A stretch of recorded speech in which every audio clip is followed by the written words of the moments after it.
Boy, I tell you what, I would probably be throwing on an extra layer if I was staying out here any later. And speaking of thankful, I think people would be thankful if Mother Nature maybe veered off the course. They have been giving thanks to a lot of people here in Everson. If you drive through the main street, you'll see this. And not far away from the area that just weeks ago we saw hundreds and hundreds of waterlogged items. This is a hopeful sign. They've moved on from that. But as far as the weather goes, the cold, the potential snow, people would be appreciative if they could avoid that next. Aaron Kershige is wrapping up restoration work on his home. He, like so many, was a flood victim. His damage was underneath of his home, meaning removing insulation.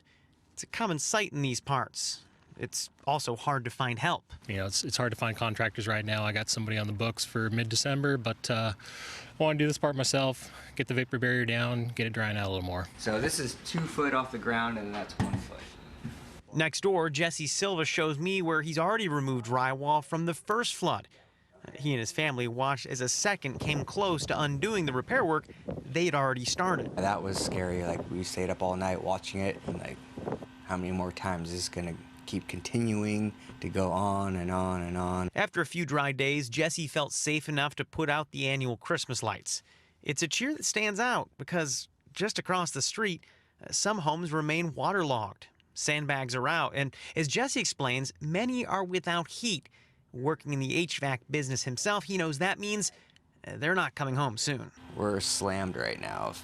People redoing ductwork and furnaces and heat pumps and all sort of heating activity. Whatcom County says 1,400 structures were flooded out. Everson and Nooksack are among the hardest hit spots.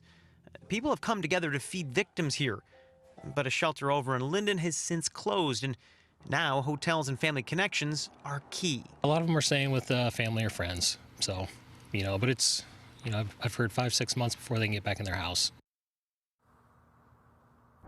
That is a long time, especially if you don't have heat in a house. There really is no way to avoid it.